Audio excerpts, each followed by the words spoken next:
hoje a professora Maria Assunção Faus da Silva Dias. A professora Maria Assunção não é tão jovem pesquisadora quanto outros dos nossos palestrantes, mas ainda assim é relativamente jovem pesquisadora de grande distinção.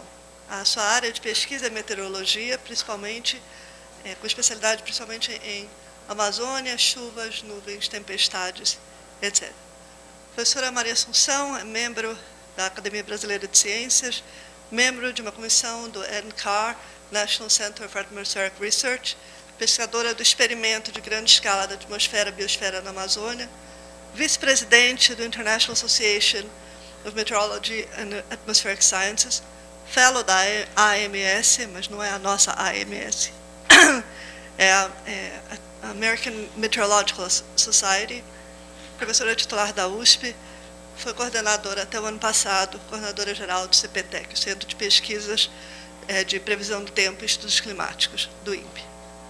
Então é uma grande honra tê-la conosco aqui para falar um pouquinho sobre clima para a gente. Obrigada. Muito obrigada. Um grande prazer estar aqui hoje. Dentro do meu currículo tem um aspecto que é interessante. Eu sou formada em matemática aplicada, né? Então, é dali que saiu essa especialização em ciências atmosféricas e me levou até onde eu estou hoje. Então, o que eu vou falar para vocês hoje um pouquinho é como são feitos os cenários de mudanças climáticas, que tanto se fala, como é que se chega a essa conclusão de quanto que vai esquentar, quanto que vai chover.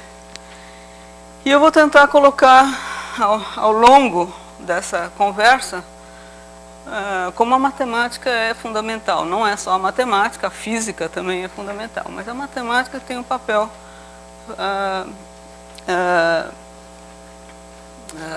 básico em tudo que a gente faz nessa área, principalmente porque ela está totalmente baseada em simulações numéricas, né? Bom, então o que eu vou falar? Eu vou falar um pouco sobre o que é um modelo climático, como é que ele é construído, como são feitas as previsões, falar um pouquinho da diferença entre fazer uma previsão de tempo e uma previsão de clima, que tem muito em comum, que dados utiliza e como se interpretam esses cenários do clima futuro. Então vamos lá. O modelo climático, ele surgiu para se analisar o efeito dos gases que absorvem radiação na atmosfera, né? O chamado efeito estufa. Gases de efeito estufa a gente chama GEE, né? São vários, são vapor d'água, o gás carbônico, metano, óxido nitroso, vários outros. O mais famoso é o gás carbônico. O mais importante é o vapor d'água, que ninguém dá muita bola, mas ele é o mais importante de todos. É aquele que realmente está fazendo com que nossa Terra seja habitável, né? O efeito estufa como um todo é como é que todos esses gases absorvem a radiação que a Terra emite, não deixa para o espaço, e segura a temperatura média da Terra em níveis habitáveis. Se nós não tivéssemos esse efeito, nós teríamos uma temperatura média global de menos 18 graus, que tornaria bastante mais complicada a nossa vida aqui, né? O que preocupa hoje é o aumento da concentração dos gases, principalmente esses, gás carbônico, metano, óxido nitroso, que são gases ligados à atividade humana, né? Bom, se a gente olhar para a Terra, numa escala de 80 milhões de anos, a temperatura da Terra já foi 5, 6 graus mais alta do que hoje. Na época dos dinossauros, aqui, ó, da extinção deles, era 5 graus mais quente do que hoje. Esses dados são tirados de medidas em oceano profundo, né? Testemunhos do que aconteceu no passado. Aí a Terra veio esfriando e tal. A presença do homem aparece aqui, nesse pedacinho desse gráfico. Começou na África 7 milhões de anos atrás. Então é só naquele pedacinho lá em cima que aparece o homem e começa a intervir na concentração de gases de efeito estufa. Então aqui nós temos milhares de anos antes de hoje, e o gás carbônico. Quem assistiu o filme do Al Gore, por exemplo, deve ter visto ele subindo no elevadorzinho para mostrar que esse pico aqui se destaca de tudo o resto que aconteceu no passado, né? E é esse que é um dos problemas. Como é que nós vamos, como é que essa linha vai seguir daqui para frente, né? Bom, um modelo climático é um software. Ele é um software, o código para computador, contendo centenas de milhares de linhas, né, que são usados tanto para processar os dados, como a gente os recebe hoje, os dados gerais da atmosfera, da superfície, e para gerar simulações sobre o clima passado e previsões para o clima futuro. Ou seja, a gente roda para o clima passado para ver se ele está funcionando direitinho, né? Se ele não reproduziu o clima passado, então não serve para nada, né? Já começou errado. Então, ele é sempre usado para ir do passado até o presente, e aí, satisfeitos, vamos para o futuro, mas aí, o que vai acontecer com as atividades humanas, né? Porque são as atividades humanas que geraram aquele aumento explosivo do gás carbônico, né? E aí, sobre isso nós vamos falar um pouquinho, né? Como é que ele é construído, né? Bom, eles vêm sendo construídos, esses modelos, esses códigos, esse software. Aqueles que se chamam climáticos começaram na década de 70. Os modelos numéricos de previsão de tempo, que formaram a base para fazer esses modelos climáticos, eles começaram um pouco antes. Os primeiros são do fim da década de 40, começo da década de 50. Os primeiros modelos, né? E são códigos que vão evoluindo. Existem várias versões que estão esparramadas aí pelos centros de pesquisa, por universidades, e estão constantemente evoluindo. Então, como é que é o mundo segundo os modelos climáticos? Então, a gente começa aqui nos anos 70. O mundo era muito simples. Ele era plano, chovia, tinha sol e tinha uma fabriquinha jogando CO2 no ar, né? Logo em seguida, veio a primeira correção nos anos 80. Tem que botar montanha nesse mundo, porque o mundo não é plano. E montanhas têm um papel fundamental, né? Principalmente no controle da chuva. E se controla a chuva, controla a temperatura. Então, nos anos 80 apareceram as montanhas. Bom, e foi colocada uma camadinha de água nos oceanos, né?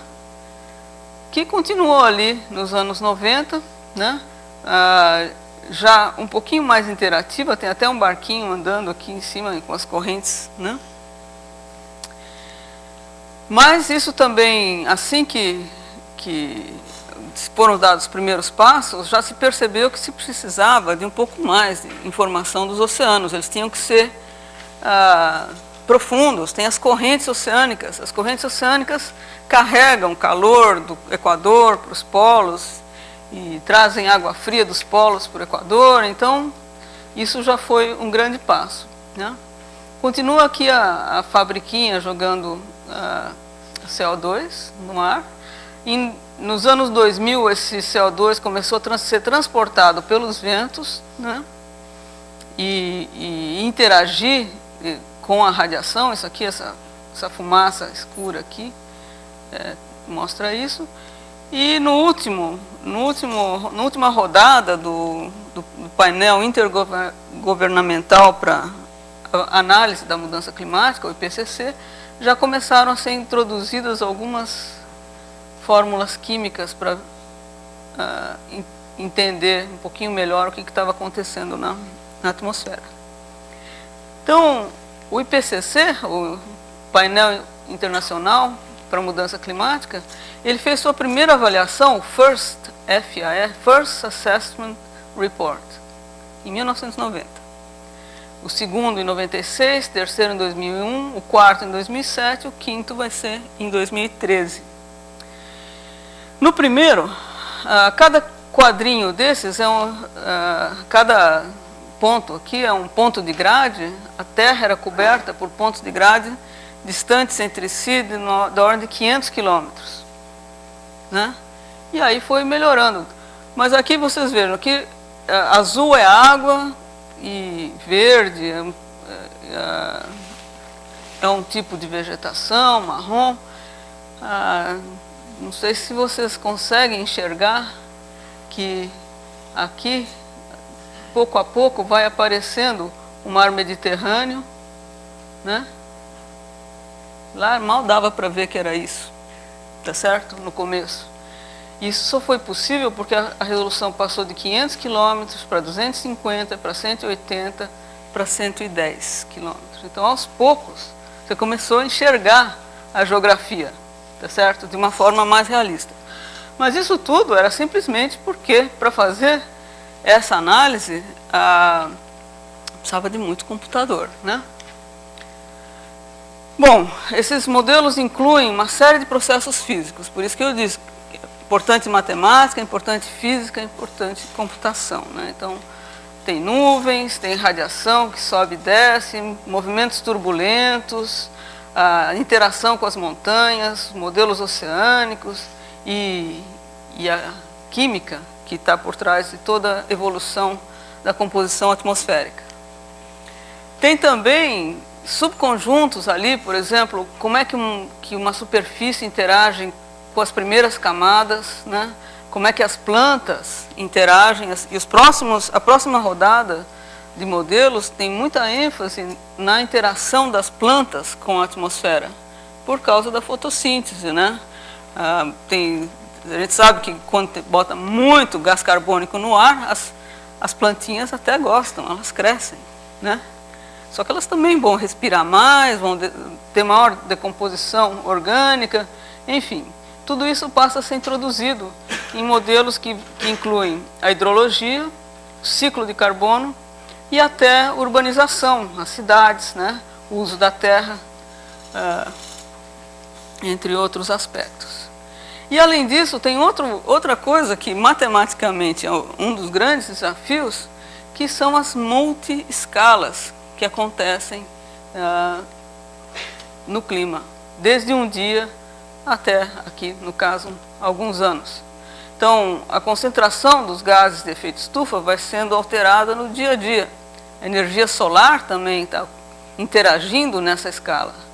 Mas aí a gente começa a entrar para alguns efeitos, como é que as partes do globo, do clima do globo, afetam outras partes, né? Por exemplo, toda vez que a gente fala em El Niño, Laninha, se eu ver na televisão falando disso, lá no Pacífico, como é que isso afeta o globo inteiro, né? Então são teleconexões, né, que estão aqui na escala de entre 10 dias e 100 dias. Interações oceano-terra-atmosfera aqui em alguns meses. Interações com geleiras, já é numa escala anual, e assim vai, né? Então os impactos climáticos são resultado de uma cadeia de processos. E como encarar de uma forma coerente com a realidade todos esses processos é um dos grandes desafios. Como é que são feitas essas previsões, né? Na verdade, o que a gente faz é quebrar em uma série de caixinhas e deixar as caixinhas conversarem umas com as outras, né? Então tem o Sol, a atmosfera, a camada limite atmosférica, os oceanos, os continentes, cada um com suas escalas de tempo. O Sol é algo que entra de fora, mas tem também uma outra forçante externa, que é a própria Terra, com seus vulcões, com a parte natural, e tem também a forçante do homem, que também entra como algo externo ao sistema. Bom, tudo isso tem que ser traduzido em equações, e aí é onde entra a grande motivação. Então, o modelo do sistema, tudo bonitinho quando a gente escreve, a gente representa na forma de figurinhas, né, caixinhas, mas na hora do vamos ver, tudo isso tem que se transformar em equações. Então, aqui nós temos um exemplo esquematizado, né, do que é o conjunto de equações que rege os movimentos do sistema Terra-atmosfera, né? Então, nós temos uma equação, derivadas parciais. Aqui tem uma derivada no tempo desse vetor xa. Esse xa está aqui embaixo, ó.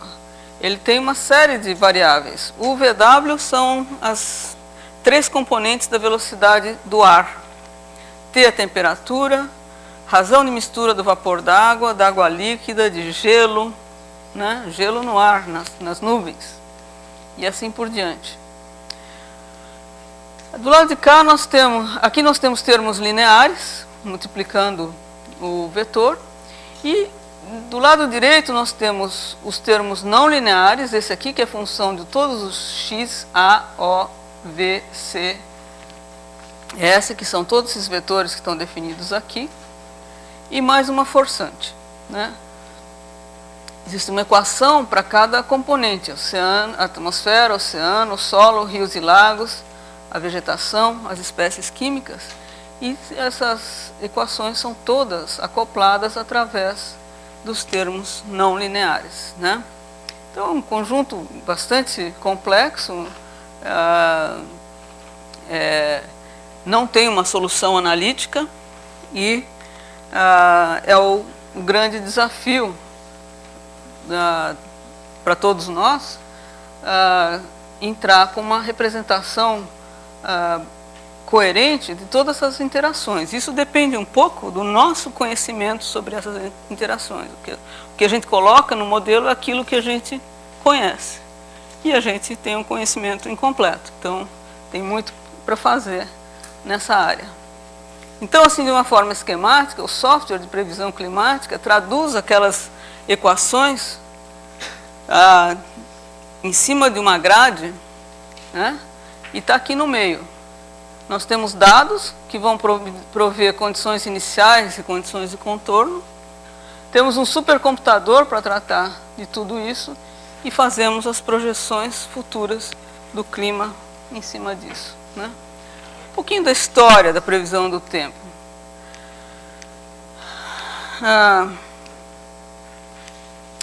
Isso aqui foi a primeira tentativa de fazer previsão de tempo. Em 1922, Richardson imaginou que com 64 mil trabalhadores sentados numa plateia assim imensa, 64 mil lugares, ele ia ficar ali como um regente. Agora você calcula a advecção, agora você calcula o termo de Coriolis, e aí cada um ia passando o seu papelzinho para o seguinte, tá certo? E imaginou que seria possível. Foi o primeiro que arriscou um palpite que daria para fazer. E ele não foi para o lado do modelo analítico, porque ele já viu que não dava. Ele foi para o lado do modelo numérico, a digitalização das equações diferenciais. Na época, isso não deu muito certo, as primeiras tentativas, porque eles não tinham noção ainda de estabilidade numérica, as regras de estabilidade numérica. Então, mas ficou aí como o primeiro. Aí quando aparece o primeiro computador em Princeton, já tinha essa turma aqui, basicamente quem acabou colocando tudo no computador foi o Charney, aqui em 47. Mas ele veio de uma série de matemáticos e físicos. Esses aqui, por exemplo, foram os que perceberam que existia regras de estabilidade numérica que teriam que ser obedecidas para ter uma solução das equações. E se a gente olha aqui a evolução, só para dar assim, uma perspectiva, dessa época, quando começaram as primeiras previsões de tempo com o grupo de Princeton, nos Estados Unidos, com o Jules Charney, até hoje nós estamos por aqui, né? Tem um marco aqui mundial, que foi a instalação do Centro de Previsão Europeu, European Center for Medium Range Weather Forecasts, aqui na década de 70, início de 80. E para o Brasil, um outro marco foi a criação do CPTEC na década de 90, que mudou a cara da meteorologia no Brasil. São centros que fizeram, para nós, o CPTEC fez uma grande diferença, para o mundo, o Centro Europeu fez uma grande diferença, ainda é o pioneiro, assim, o campeão da previsão de tempo é o Centro Europeu, é ele que tem os melhores índices, as melhores previsões, os maiores avanços, né? E paralelamente a isso, tem um monte de satélites que foram ao ar, e muitos deles voltados para a meteorologia, recursos naturais e meteorologia.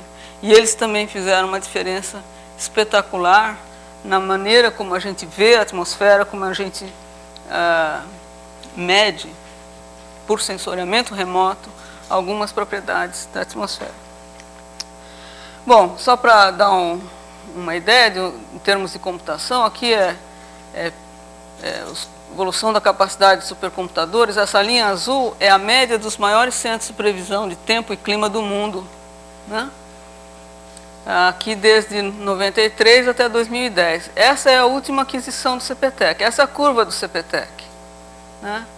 Essa última aquisição, que está em fase de final de instalação, já está lá em Cachoeira Paulista, está sendo instalado, vai fazer a gente encostar na média mundial dos melhores centros do mundo. E ele, no momento que for instalado, vai ser a 25ª máquina do mundo, né? Isso, assim, você falou, no dia seguinte você já não é mais, né? Porque alguém compra outra máquina, então tem que falar enquanto é, né?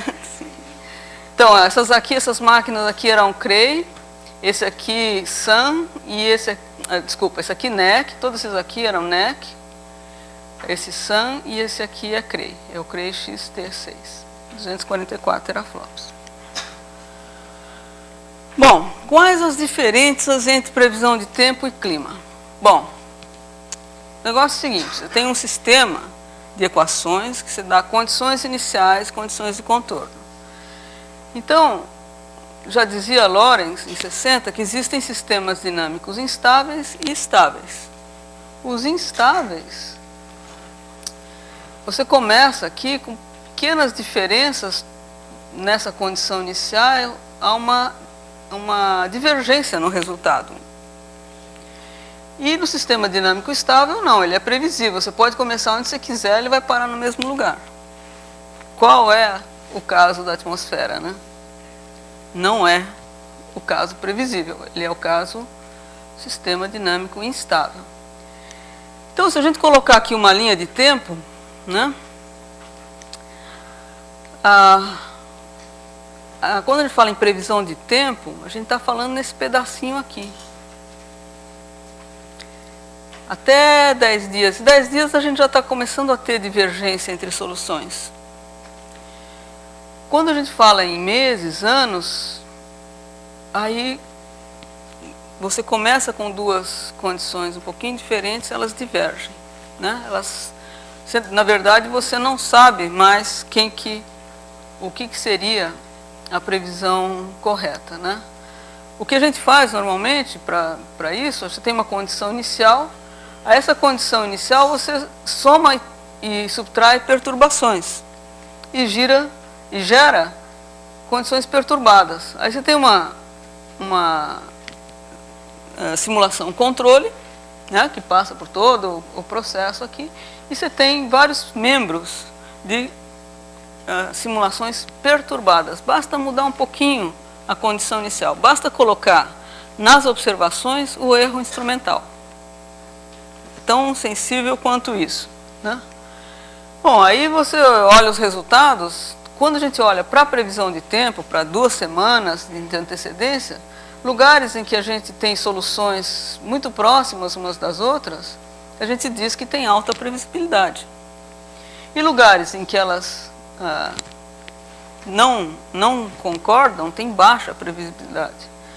Isso permite que a gente escreva uma previsão de tempo com probabilidades. Por exemplo, aqui é a previsão para São Paulo, né, a previsão do controle, isso aqui é uma previsão de 15 dias, em preto você tem a rodada controle, você roda, nesse caso são rodados cerca de 20 membros, e aí você coloca nessa figurinha entre 25% e 75% da média, né, para dar uma ideia de qual é a variabilidade possível. A gente vê que começa com uma variabilidade pequena e aí vai aumentando, vai abrindo o leque, né? A gente usa essa propriedade do sistema dinâmico instável, que é o que descreve a atmosfera, para gerar probabilidades. Tem tanto de probabilidade da temperatura estar entre tanto e tanto, né? Bom, mas quando a gente olha para os cenários futuros, e aí a gente usa o mesmo modelo, é o mesmo código, só que vai rodar mais tempo. E nós vamos alterar algumas coisas, algumas condições de contorno para esse modelo ao longo do tempo. Então, o que acontece? A gente tem várias condições iniciais, né? Se eu rodar a partir de hoje, a partir de amanhã, a partir de depois de amanhã, no dia seguinte, daqui 100 anos não deve fazer diferença. Qual é a diferença, né? Na verdade, como o sistema é instável, a diferença acaba gerando agrupamentos de soluções, né? E a gente encontra esses agrupamentos porque eles são parecidos entre si, a gente usa algum parâmetro a ser minimizado entre eles.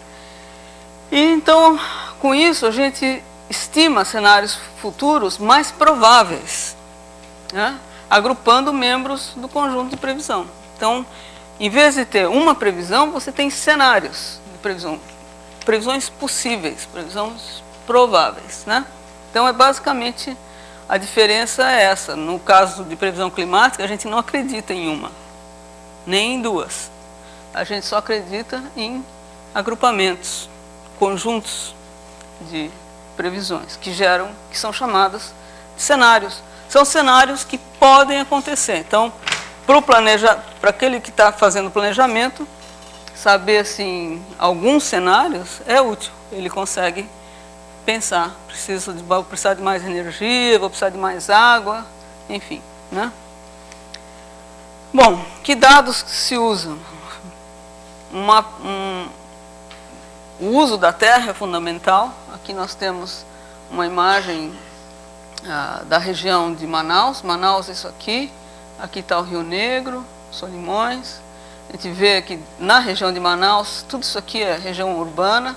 Tem floresta, tem os rios, né? Essa descrição da superfície é fundamental, né? Ela é obtida através de métodos inversos para tirar daquela radiação que chega no satélite uma informação detalhada sobre a superfície. Além disso, a gente usa as observações que estão por aí todo santo dia. Todo dia, um centro de previsão recebe informações de diferentes fontes, de satélites, balões, radiosonda. Balões de radiosonda são soltados 2 vezes por dia em todos os aeroportos brasileiros. Os grandes aeroportos, todos eles soltam 2 radiosondas por dia para medir temperatura, pressão, velocidades e direções dos ventos, desde a superfície até 20 km de altura. Navios medem, tudo isso chega num centro de previsão que recebe assim, uma quantidade imensa de informações que vão basicamente dizer como é que está a atmosfera hoje. Essas informações têm que entrar no modelo por processos bastante sofisticados também do ponto de vista matemático, de assimilação de dados, porque esses dados eles são de diversas fontes, com diferentes erros. O modelo não pode acreditar neles piamente, porque ele sabe que tem erros, né? A gente sabe que tem erros. Então, existe um processo de assimilação de dados que busca a solução ótima para que esses dados possam ser aproveitados como condição inicial. E aí nós temos a grande diferença que tem entre o modelo de clima e o modelo de tempo, que é de climas futuros. olha para a economia também, né? Então, aí nós temos aqui, está aqui o aquecimento global, provoca mudanças climáticas. Essas mudanças climáticas geram, como resposta da sociedade, né, adaptações. Elas provocam impactos e geram adaptações, né?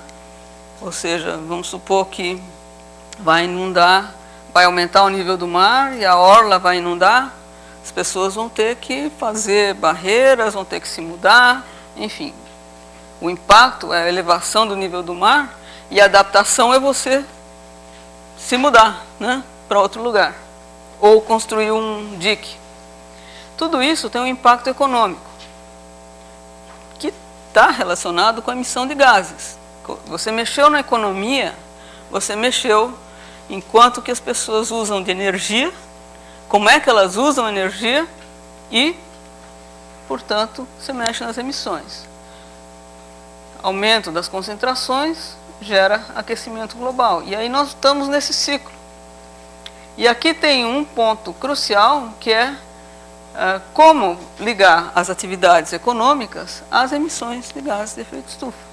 E aí nós temos modelos de desenvolvimento econômico e social que estão extremamente ligados com a matriz energética. Qual é a energia que a gente usa? É energia renovável? É energia derivada do petróleo? Como é que é a nossa matriz energética? Então, os cenários do IPCC, eles têm que entrar com essa componente, eles têm que dizer qual é que vai ser, como é que vai variar a emissão de gases de efeito estufa daqui para frente. Então, eles olham para a evolução demográfica, regional e global, olham para a evolução, cenários de evolução da globalização da economia e das interações sociais. Quer dizer, o mundo vai ser globalizado ou ele vai ser regionalizado no futuro, né? Olha também para as mudanças tecnológicas, como é que elas afetam quando você torna os sistemas mais eficientes no uso de energia, através de tecnologia, como é que você altera, então, basicamente, como é que efeito isso tem na economia. E um último ponto, que é a conscientização ambiental das pessoas, certo? Porque a gente vê cada vez mais o papel das ONGs ambientais, fazendo barulho, etc, etc. Às vezes muito extremistas, mas de qualquer forma fazem isso para chamar atenção, né? E isso acaba levando a uma conscientização ambiental que pode render alguns frutos, né? O pessoal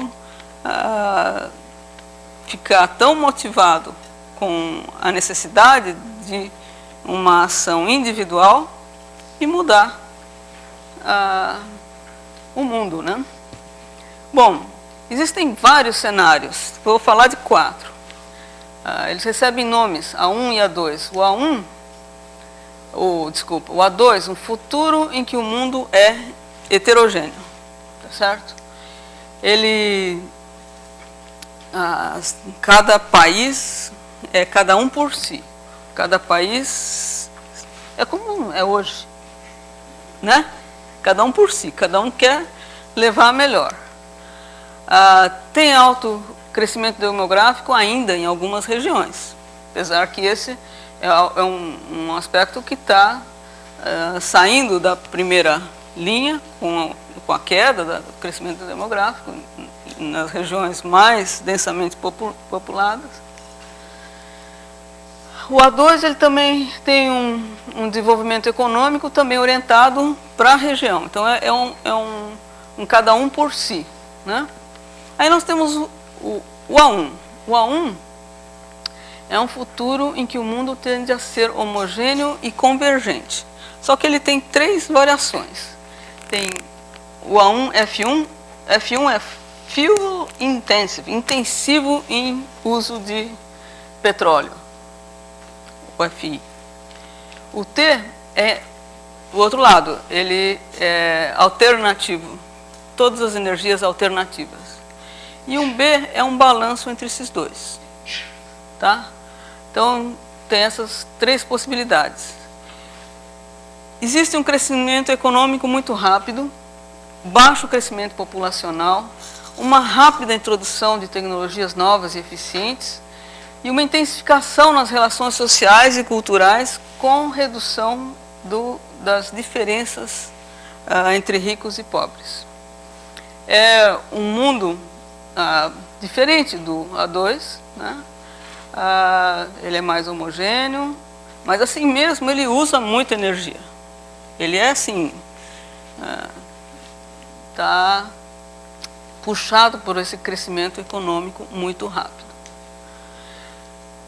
E o crescimento per capita dos proventos é lento. Bom, vamos lá para o B1. B1 é um futuro em que o mundo é convergente como o A1, porém com umas pequenas diferenças. Tem mudanças na estrutura econômica na direção de uma economia da informação e serviços, tá certo? Então, há uma redução das necessidades materiais, quer dizer, você vai se convencer que você não precisa comprar uma televisão a cada 2 anos, tá certo? Ou trocar de carro. Tudo bem, estou com o carro velhinho aqui e o pessoal vai fabricar menos carro porque ninguém mais vai estar querendo comprar carro, tá certo? Mudança radical, né? Introdução de tecnologias limpas e uso eficiente dos recursos naturais. ênfase nas soluções globais para a economia e sustentabilidade social e ambiental. É aquele, vamos dizer assim, aquele mundo perfeito que a gente gostaria de deixar para os filhos e para os netos. Tá certo? O B2 também não tem tanta pujança econômica, né? Mas ele é menos homogêneo, né? O B1 é mais homogêneo, todo mundo igual. O B2 ele é mais heterogêneo. Então, tem um crescimento demográfico moderado, tem níveis intermediários de desenvolvimento econômico, algumas mudanças tecnológicas e sempre enfocando aspectos locais e regionais. Então, A1 e B1 são duas versões do mundo globalizado, uma com crescimento muito rápido, outra menos. E o A2 e B2 são duas versões do mundo heterogêneo, né? Mostrando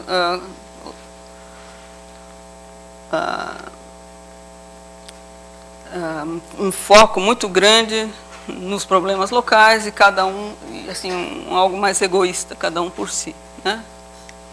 Bom, o problema é transformar isso em números.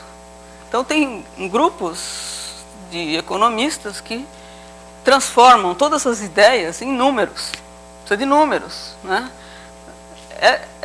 Para cada tipo de atividade, você tem que fatores de emissão de gases. E esses vão entrar numa série de caixinhas. Aqui só tem um esquema para mostrar isso. Mas, na verdade, o que a gente precisa saber é, no futuro, qual vai ser a emissão dos gases, né? Então, aqui tem o que foi usado para os cenários do AR7, publicados em 2007, entre 2000 e 2100. Aqui é CO2, né? Então, vamos pegar o A2. O A2 é esse aqui, que vai parar aqui em cima. Ele é parecido com o A1F1. O FI, o A1 que usa muito petróleo, né? Eles vão parar no mesmo lugar, né? Quer dizer, o A2 e o A1FI são semelhantes. O B1 está aqui, ó, esse verdinho. Foi pintado de verdinho justamente porque ele tem essa ideia mais de respeitar os recursos naturais, né? Aqui para o CO2, para o metano, para o sulfato, os sulfatos e os óxidos nitrosos, né? A questão é que isso daqui é um número global. Na verdade, o que a gente precisa é números regionais. O mundo é diferente, não é tão igual assim. né? Então, essa parte é uma parte complicadíssima, né? Que, na verdade, está também evoluindo para essa próxima rodada dos modelos. Como os próximos modelos vai haver uma interação grande com a vegetação e com os oceanos, como é que os oceanos absorvem, né? Então, tudo isso aqui acaba sendo dinâmico e não estático. Isso aqui, do jeito que foi da última vez, isso é dado externamente para o modelo. Mas, na verdade, a coisa é dinâmica, vai evoluindo de uma forma bastante imprevisível, né? Como é que a gente interpreta as previsões, né? Depois que você fez tudo isso, rodou o modelo, essas rodadas que entram nos cenários, elas vão todas parar num banco de dados, qualquer um pode baixar, é muito dado, né? E aí você começa a analisar, começando por analisar as simulações do passado. Então, simular bem o clima do passado e do presente para confiar nas projeções futuras. Então, isso aqui pegando todas as rodadas, porque são vários centros que rodam, Estados Unidos, Europa, China, vários centros rodam. O software de cada um tem suas semelhanças e suas diferenças, né? Então, com isso você tem várias possibilidades. Se todos eles concordam, você tem mais confiança. Se eles discordam entre si, você tem menos confiança no resultado, né? Então, aqui é uma rodada, aqui, todas as simulações, de 1901 a 2005, né? Aqui para a temperatura, sim, é tudo temperatura, o vermelhinho é mais quente, azulzinho é mais frio. Então, observado no 1901 a 2006, ou 5, e aqui de 79 a 2005. Esse aqui menos certeza, porque no começo do século a gente tinha menos observações, então esse aqui tem mais confiabilidade no observado, né? E aqui as simulações, né? Então, a gente vê que, comparando esses dois, né, tem essas manchas de vermelho aqui, que são parecidas, mas a gente vê que não está aparecendo esses azuis, né? Então, por que não está aparecendo esses azuis? Quer dizer, a gente tem uma representação mais ou menos do clima passado. Isso quer dizer que nem no clima passado a gente ainda não conseguiu chegar a uma representação tão boa. Muito disso daqui está nos oceanos, e principalmente, aqui, tudo isso aqui, Oceano Atlântico, Pacífico, tá certo? Então, isso nos dá uma mensagem de que tem alguma coisa no oceano que a gente não conhece, certo? Tem alguma coisa no oceano, tem as correntes oceânicas que não estão sendo bem reproduzidas. Isso é uma grande verdade. Isso daí, realmente, a parte oceânica ainda requer muito trabalho, muita análise, porque tem um erro, né? Bom, apesar disso, não está tão mal assim para a temperatura global. Então, desde o começo do século XX até o fim do século XX, em preto nós temos a temperatura média, né? Aqui a faixa de erro, né? E esse azul seria se a gente não tivesse um aumento do efeito estufa, que isso é fácil fazer no modelo, é só você tirar. Se não tivesse o aumento do efeito estufa no século XX, o modelo teria produzido isso aqui, ou seja, uma diferença de meio grau, às vezes até 1 grau na temperatura média global, simplesmente pela atividade humana durante o século XX, né? Então, essa é uma primeira conclusão que a gente tira, né? E aí a gente olha para o futuro, né? Então, aqui, em 1900 até 2300,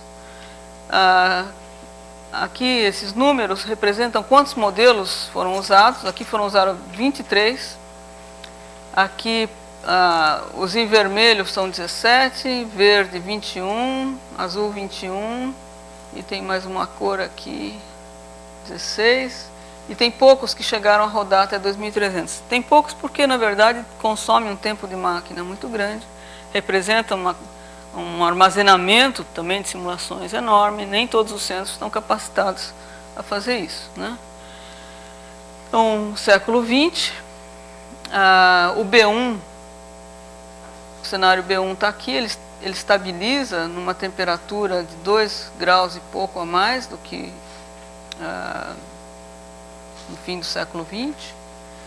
O A1B, que é aquele que tem um balanço entre o uso de energia de petróleo e o uso de fontes alternativas, está aqui, chega a quase 4 graus acima do século XX, né? E esse daqui, que é o A2, vai aumentando, tem uma diferença bastante grande entre os dois. Essa curva aqui é se por acaso a gente resolvesse apagar tudo, não aumentar nem um pouco mais, né, os gases, né? De qualquer forma, o mal já está feito, né? Boa parte. Leva um tempo até se livrar de todos esses gases que estão por aí.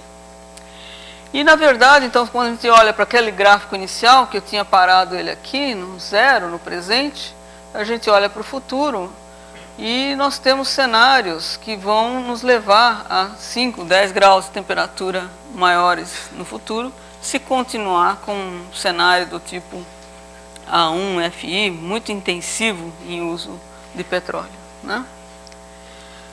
Temos cenários de nível do mar, com o aumento da temperatura, derretem as calotas polares, o gelo continental vai parar no mar, aumenta o nível do mar, e aí você tem aqui as possibilidades de aumento. Aqui é 1 metro, né? Aqui no nível médio global. Em termos de chuva, chuva é uma das coisas mais complicadas que tem para analisar nesses cenários, né? Isso aqui é dezembro, janeiro, fevereiro. Aqui é como é que é a chuva com relação ao presente, essas cores menos que hoje, essas azuis mais do que hoje. Lugar onde tem pontinhos quer dizer que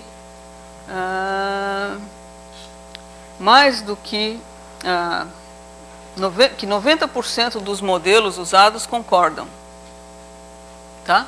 E as que estão pintadas até 66%. Então, dá para ver que tem um monte de áreas brancas onde a gente não pode falar nada, tá certo?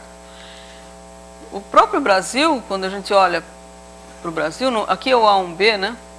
O balanceado, né? Isso aqui é para dezembro, janeiro, fevereiro, e esse aqui junho, julho e agosto, né? Então a gente tem alguns pontos de maior segurança nessa região aqui, pegando um pouco do centro-oeste, né? E nada mais, né? Na verdade, olhando para o mundo afora, a gente vê que está mudando a chuva, né? Então, toda essa região aqui, que está mostrada aí, é de aumento de chuva no século XX. E esse aqui é diminuição, né? Então, o que vai acontecer no futuro, né? Se a gente voltar nesse daqui, essa região aqui da Bacia do Prata é uma região que está aumentando a chuva. Isso é bem conhecido, os agricultores sabem disso. Eles até mudaram para o lugar onde estava chovendo mais, né? No cenário futuro parece como uma região de aumento, continua aumentando a chuva. Nordeste não tem muito sinal. Aqui no centro-oeste, na estação seca e aqui na costa, mas centro-oeste para leste, né? Sul do Nordeste, aparece uma diminuição. Junho, julho, agosto. Toda essa região do Nordeste aparece uma diminuição. Junho, julho e agosto é o fim da estação chuvosa em boa parte dessa região, né? Agora, essa é a parte que tem mais incertezas. Para a Amazônia, a gente fala muito sobre, ouve falar muito sobre diminuição de chuva na Amazônia. É um dos modelos que dá isso. A gente olha aqui, ele não aparece, porque tem aqui um pouco de aumento na parte noroeste, essa parte central não tem muita certeza. E o grande objetivo desse trabalho do IPCC é reduzir incertezas. Só que tem um detalhe que, assim, cada vez que a gente conhece mais e coloca mais informação no modelo, a gente acaba não reduzindo a incerteza, a gente acaba aumentando a incerteza. Tem mais coisas que podem variar, tá certo? E isso é um grande desafio, né? Bom, então esses modelos evoluíram muito nesses últimos anos, nas últimas décadas. Há indícios que eles sejam uma boa ferramenta, não é uma ferramenta perfeita. Isso é bom para vocês, tem muito trabalho aí pela frente, né? E é uma ferramenta, o mais importante é que ela está em constante evolução. Você parou um dia de olhar para os artigos nas revistas, já enche de novos aspectos que estão sendo melhorados ou enfocados, né?